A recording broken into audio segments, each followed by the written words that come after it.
नमस्कार, मैं बालकृष्ण मुले और आप देखना शुरू कर चुके हैं द प्राइम टॉक का स्पेशल सेगमेंट आध्यात्मिक चर्चा। आध्यात्मिक चर्चा के हमारे मेहमान हैं बिजासन वाली मैया दरबार के पुजारी सतीशवन गोस्वामी जी। सतीश जी, आपका स्वागत है, आत्मीय अभिनंदन है द प्राइम टॉक के स्पेशल सेगमेंट आध्यात्मिक चर्चा में। आपने अपना पूरा जीवन मैया बिजासन को समर्पित कर दिया है। बाल्यकाल से देखा जाए तो हर दिन आप सेवा में लगे रहते हैं। बिजासन वाली मैया के दर पर दरबार में पहुंचने वाले श्रद्धालुओं को हमेशा कोशिश करते हैं कि उन्हें अच्छे से दर्शन हो जाए, करीब से दर्शन हो जाए और वो सुरक्षित अपने घर भी लौट जाए। किस तरह का आपका जीवन है? पहली प्रतिक्रिया के रूप में क्या कहना चाहेंगे? हम बचपन से ही माता जी की सेवा में लगे हुए हैं जी। और माता जी स्कूल जाते थे, जी। स्कूल से आते थे, मंदिर में बैठते थे, मंदिर की साफ सफाई जोड़े लगे रहते थे। जी। अब चूँकि नवरात्र का पर्व शुरू हो चुका है, किस तरह की व्यवस्थाएँ हैं मंदिर की? नवरात्र साल में 2 आते हैं जी। और हर नवरात्र साल में 2 आते हैं जो माने जाते हैं। 2 नवरात्र गुप्त रहते हैं। बिल्कुल सही कहा। तो इन 2 नवरात्र में चैत के आते हैं, एक अश्विनी मास के आते हैं। अश्विनी मास में घर में लोग माता पूजते हैं और गरबे वगैरह होते हैं, और चैत वाले में जो सिर्फ पूजन पार्टी होता है उसमें। बिल्कुल सही कहा। तो ये 2 नवरात्र आते हैं और दोनों नवरात्र में हमारे यहाँ मेला लगता है। इस बार कोरोना काल की वजह से हमारे यहाँ मेला नहीं लगा है। जी। सिर्फ माता जी के दर्शन की ही अनुमति मिली प्रशासन से कि जो भी यात्री है इंदौर के दर्शन यात्री है, माता जी से आए और सब प्रार्थना करें, माँ इस संकट से हमें दूर करें। जी। सतीश जी, सुना है हमने कि माता जी का शास्त्रंगत एक इतिहास भी है। आपको कितना इतिहास याद है? शास्त्रों में किस तरह के बिजासन वाली माता जी को लेकर जिक्र है, कुछ बताना चाहेंगे? इतिहास तो हमें तक ज़्यादा कुछ याद नहीं है। हमें ये मालूम है कि ये 9 देवियाँ स्वयं हैं, स्वयं प्रकट हुई है। 9 मूर्तियाँ पिंड रूप थी।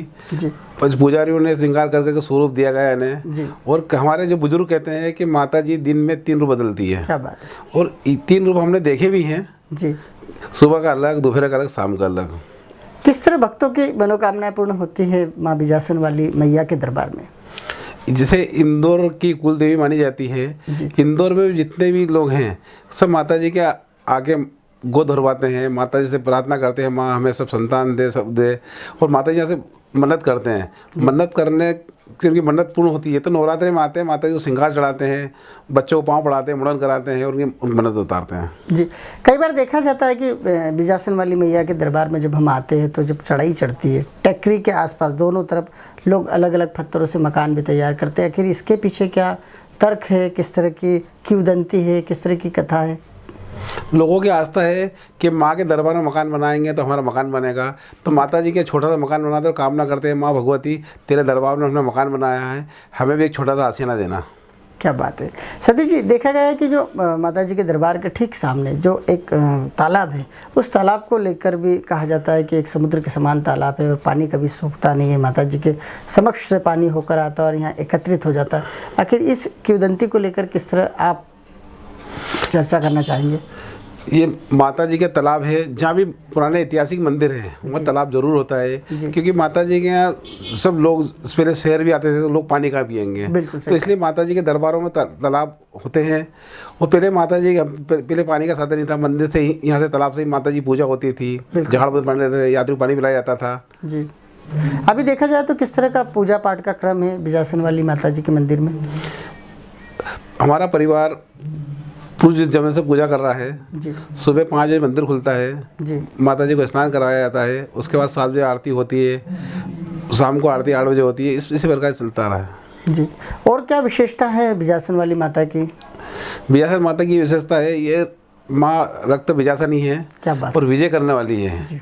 जिस व्यक्ति को विजय की कामना होती है वो माता जी से जो आराधना करता है, वो माता जी उसकी इच्छा जरूर पूरी करती है। बिल्कुल, कहीं ना कहीं रण वाली माता भी कह सकते हैं। कहीं ना कहीं जो लोग युद्ध के मैदान में जाते हैं, किसी भी तरह का रण, उस जमाने में राजा महाराजा यहाँ से युद्ध करने जाते, मांडो जाते थे, तो यहाँ पे बिजासन मंदिर के ही डेरे लगते थे उनके, यहाँ से आराधना करते थे, फिर मांडो जाते थे युद्ध के लिए। बिल्कुल, कहीं ना कहीं माँ का आशीर्वाद लेने के बाद ही युद्ध मैदान में वो विजय श्री को हासिल करते होंगे और फिर वापस धन्यवाद देने के लिए आते होंगे। आपके व्यक्तिगत जीवन की बात करेंगे, किस तरह समय देते हैं परिवार को? क्योंकि माँ के दरबार में आपका नाम काफ़ी सम्मान के साथ लिया जाता है कि सतीश जी लगातार काफ़ी मेहनत करते।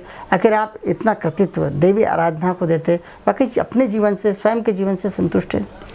देखो, विजयासन पुजारी परिवार में जन्म लिया है तो माता जी की सेवा तो करनी ही है।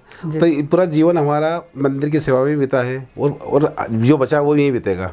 क्या आप कभी अपने जीवन में खेल या खिलाड़ी भी रहे, कभी स्कूल गए? स्कूल गए हैं, सिर्फ 8वीं तक ही पढ़े हुए हैं, ज़्यादा पढ़े नहीं है जी। कभी खेलों से भी जुड़े रहे? बस क्रिकेट खेलते थे ज़माने में। जी। चलिए, सतीश जी भी बिल्कुल माँ के आराधना में डूबे हुए हैं। बोलने में उसी तरह है, जितनी माँ की बात करो उतनी बात का जवाब वो काफ़ी स्पष्टता के साथ देते।